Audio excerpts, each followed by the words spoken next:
Chris, many congratulations into yet another World Championship quarter-final. How are you feeling after that? Yeah, I'm just delighted to be here. I felt I gifted a few of them sets, but dug in when it needed to, and I've always said I'm quite stubborn. I like to stay on double 16 whether it's working or not, and today was the first time I thought if I don't change I'm gone. So yeah, it was kind of the kick up the backside I needed, and it worked. Double 10 paid off. It was a game dominated by some brilliant scoring, a lot of missed doubles, but you dug deep and found a way. Yeah, of course, and that's what a good player does. They do find a way, and kind of like I said, I gifted them the third and the fourth. Oh, no, sorry, the fourth and the fifth. I should have been 3-1 up, and I probably could have won it 4-1. But on another day, I do win 4-1. But yeah, like I said, that's a good player can grind a game out and find a way, and I'm just delighted to be here talking to you lot. And you'll be taking on Gezi now on New Year's Day for a place in the semi-finals. What are you expecting from that game? Yeah, I know exactly what to expect. He's going to give it, and it doesn't bother me whatsoever. He's probably done the same as what I've done there in the couple of games. He's missed chances, and obviously he's survived match darts against Joe. And yeah, it's going to be another battle, that's for sure. And I'm just going to hope my double show on the day, and I'll be practicing and getting ready for him. And what do you think the key is going to be to overcoming that quarter-final hurdle? Yeah, just start hitting doubles when I need to. My scoring's always going to be there. I'm probably up there with the best of them in the scoring, so I haven't got a problem that my scoring's not going to be there. But yeah, I need to get on top from the beginning and start hitting them doubles. And it's been a great event for Newcastle so far. You're in the quarter-finals. We've got Callan and Ryan in the last 16 today. Are you managing to sort of spur each other on? Yeah, of course. We're all good friends. Obviously, being brought up in the northeast, we play against each other week in, week out.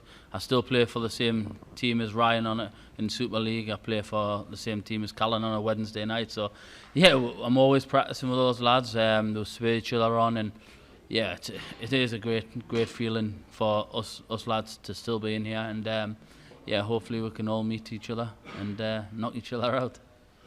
Cheers, man. Chris, congratulations on the victory. How hard is it to compose yourself in a game like that when things aren't going your way? Because you don't give a lot away at times, but we saw some frustration today. Yeah, of course. You're not a dart player if you don't see any frustrations. You've just got to try not to show the opponent. And I felt, obviously I gifted a couple of sets away, and it does get to you, but I grinded myself back, and yeah, I pulled a great comeback, and yeah, it's kind of what I needed to show a little bit of emotion and frustration now and again, but yeah, I'm just happy to be here. What can you take from those previous quarterfinals defeat going in to a few days' time to make sure you get it right this time?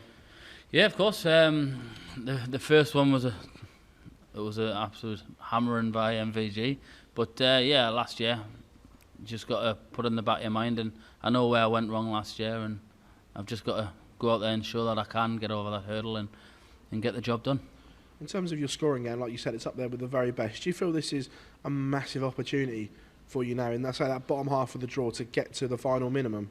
Yeah, of course. I think everybody in both sides of the draws fancy their chances. If you play well, you can go far, and I certainly fancy my chances. If I can start hitting them doubles, I fancy my chances to go deep. And yeah, it's just on the night. You can never say how well you're going to play until you get there, because I practiced so well and leading up to that game up there, and doubles, I worked on it backstage, and they were going great. But yeah, it's just on that stage, something different happens, and yeah, you can miss one or two. Cheers, man. Well played today, Chris. Thank you. Obviously, Gerwyn Price up next, a really big occasion in a couple of days' time. How much are you looking forward to that? Yeah, it's going to be another tough challenge. Obviously, I would say he'll go in his favourite of what he's done. So yeah, I'm just going to relax, just go and enjoy it, and hopefully produce some darts that I should be producing up there.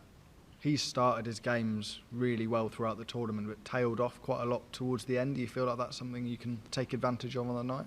Yeah, but I need to start off strong. The last two games I've started off slow, and kind of I got lucky today. But yeah, I need to start from the off and get in front of him, because if I put pressure on him, I think he could probably crumble at times. So I need to definitely start strong. Big story unravelled last night with Luke Humphries, the reigning world champion, going out. What did you make of his exit to Peter Wright? To be honest, Peter, look what Peter's won in the game. You can never underestimate him.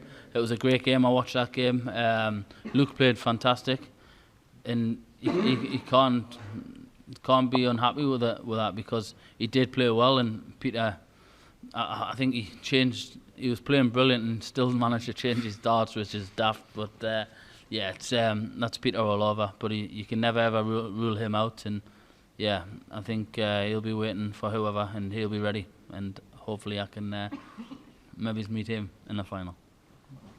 Chris, well done on third quarter-final here at the World Championship. Just on that match last night with Peter Wright, were players starting to think that Peter Wright is no longer the player that he was, and maybe not seeing him as the threat he seems to still be? Yeah, of course.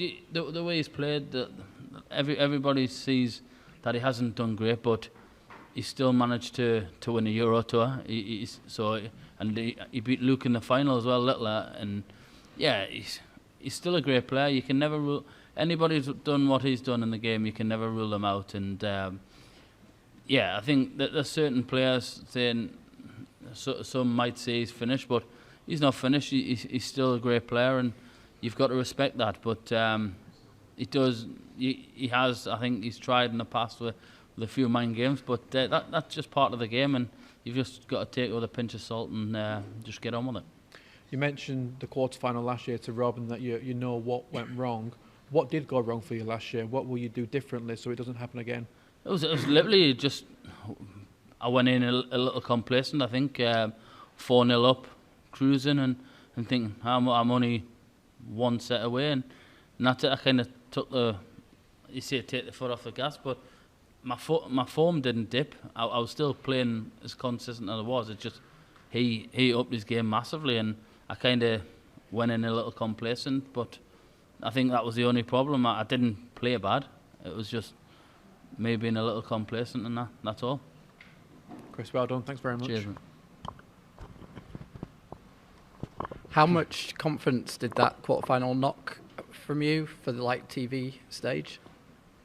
I wouldn't put that down to the form on TV, because I worked hard to get back from that, and yeah, I definitely wouldn't pick that as the problem and the reason why my form hasn't been great on TV. You've just got to switch off, and that's it. Because this time last year you were thinking of, you were starting to dream of maybe taking that trophy around St James's Park. Does this year you not want to get carried away with those sort of thoughts, or is that what spurs you on?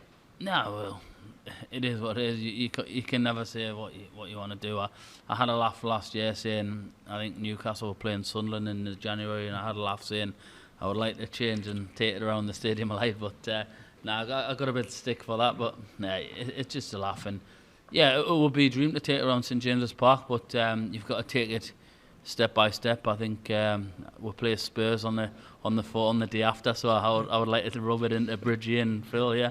But you've got a dream. If I do win it, that'll definitely be up there to take it around St James's one. Glenn Durrant has sort of tipped you in the studio that he thinks you can go on and win it. What does it mean when a close friend and you have a bit of stick with each other sort of says that about you? Yeah, it is great. Obviously, we'll have the banter and whatnot, and yeah, he's a great lad. It's a bit of pressure. I seen it before the tournament started. I seen his interview, and he kind of jinxed a few of us. So I'm thinking, I hope I'm not another one. But no, it is a great feeling. He's a good friend of mine, and we are close. We still stay in contact nearly every day. So yeah, it is big for me to have him with such a backing like that. Yeah. And last one, you mentioned before about mind games with Peter Wright and Luke Humphries. Is that something you'd ever get embroiled with, or has it happened to you and you've been able to brush it off? Well, of course, he said I've won nothing, so no, it doesn't bother me whatsoever. I just get on with it. There's no need for mind games.